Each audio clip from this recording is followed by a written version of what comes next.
Prenons la question 1 de l'examen formatif sur l'optique géométrique. Cette question porte sur les lentilles qui se trouvent ici. Certaines sont convergentes, comme celle-ci et celle-ci.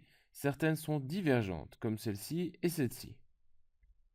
Donc, une lentille convergente est une lentille qui va faire que les rayons se croisent en un point ici qu'on appelle le foyer de la lentille.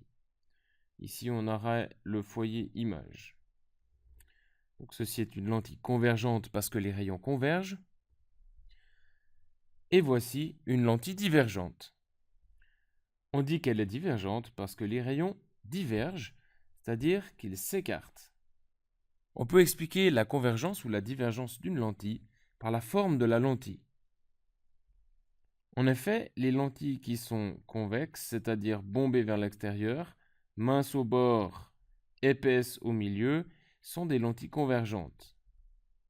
On peut les visualiser comme un empilement de prismes en forme de trapèze, comme ici, et à cause du phénomène de la réfraction de la lumière, qui passe de l'air dans le plexiglas, si ce sont des prismes en plexiglas ou dans le verre, eh bien la lumière est réfractée à l'entrée et à la sortie du prisme.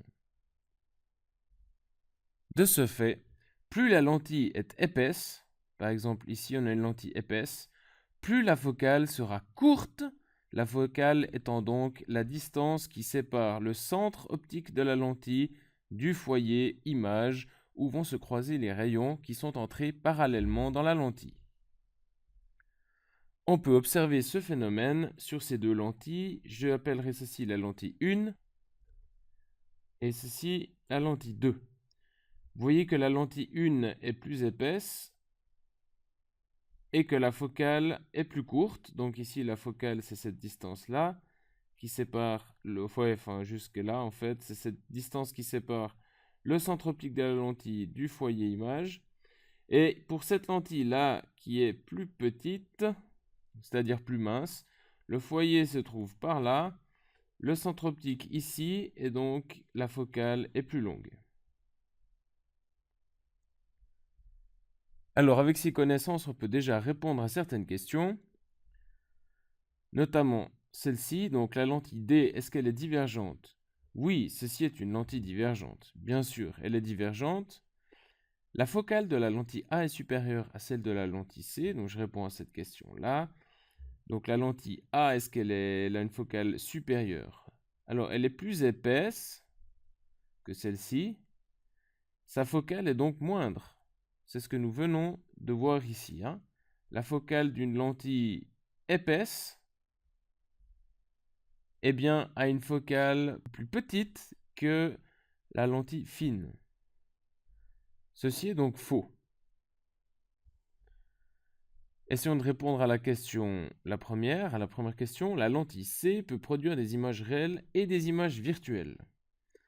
Alors, nous avons vu dans le cours que les seules lentilles qui peuvent produire à la fois des images réelles et des images virtuelles sont les lentilles convergentes. La lentille C peut donc produire des images virtuelles et réelles. Alors, je vous rappelle qu'une lentille convergente se symbolise par une flèche comme ceci. Ensuite, on trace l'axe optique. On place le foyer de la lentille, donc cette lentille a un foyer objet et un foyer image. Je vais la centrer un petit peu. Voici le foyer objet et le foyer image se trouvent à la même distance de l'autre côté.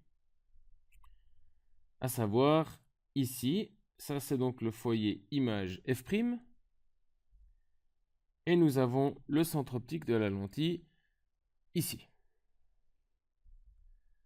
Je vous rappelle la construction d'une image par une lentille convergente. On connaît parfaitement le trajet d'un rayon qui arrive parallèlement à l'axe optique. Celui-là va ressortir de la lentille en passant par le foyer image. Le rayon passant par le centre de la lentille va quant à lui continuer tout droit à la sortie de la lentille. Il va donc falloir que je prolonge encore un petit peu ici. Et le troisième rayon principal, qui est issu du sommet de l'objet, c'est-à-dire du sommet de la flèche, est celui qui passe par le foyer objet. Je vous rappelle que ceci est le foyer objet et le foyer image se trouve ici.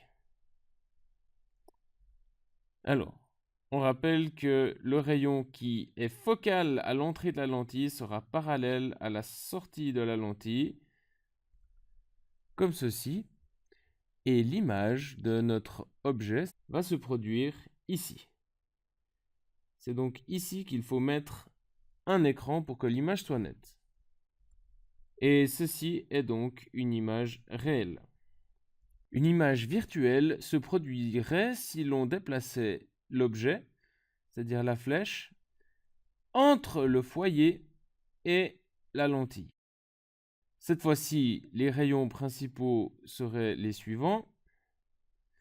Évidemment, ça va être difficile de tracer celui-ci. On voit déjà que les deux rayons, le rayon focal et le rayon central à la sortie de la lentille, ne vont pas se croiser. Il ne pourrait donc pas y avoir d'image réelle. En revanche, si on se place de ce côté de la lentille et que l'on regarde de l'autre côté de la lentille, je symbolise ça par cet œil, eh bien, comme notre cerveau sait que la lumière se propage en ligne droite, il va imaginer que les rayons proviennent de l'autre côté de la lentille d'un déplacement rectiligne et qu'ils proviennent donc tous de ce point-là. Cela veut dire que notre cerveau va en fait reconstituer et imaginer que l'image est en réalité ici. Partant, je veux dire que l'objet se trouve ici. Il imagine que l'objet se trouve ici, et ceci est ce qu'on appelle une image virtuelle. Alors, on pourrait maintenant se demander, mais qu'advient-il du rayon focal, c'est-à-dire celui qui passe par le foyer objet?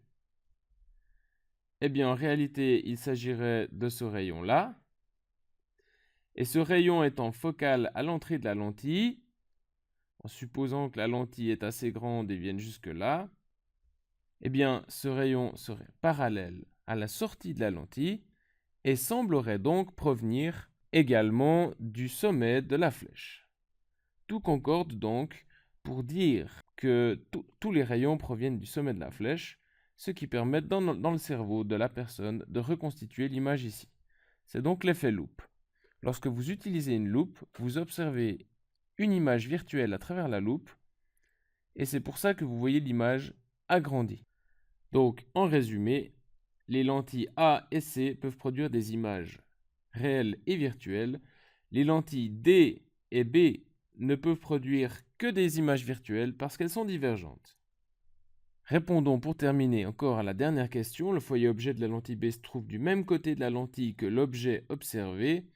Alors là, il faut simplement se rappeler que pour les lentilles divergentes, c'est-à-dire les lentilles qui sont épaisses au bord et minces au milieu, eh bien, le foyer image se trouve avant la lentille et le foyer objet après la lentille, ce qui est le contraire de ce que l'on avait observé pour les lentilles convergentes, où le foyer objet se trouve avant la lentille et le foyer image après. Donc pour une lentille divergente, on met bien sûr l'objet à observer avant la lentille, c'est-à-dire à gauche. Par convention, le sens de la lumière est toujours de gauche à droite dans les schémas optiques. Et donc le foyer objet qui se trouve à droite de la lentille n'est pas du même côté que l'objet, et ceci est donc faux.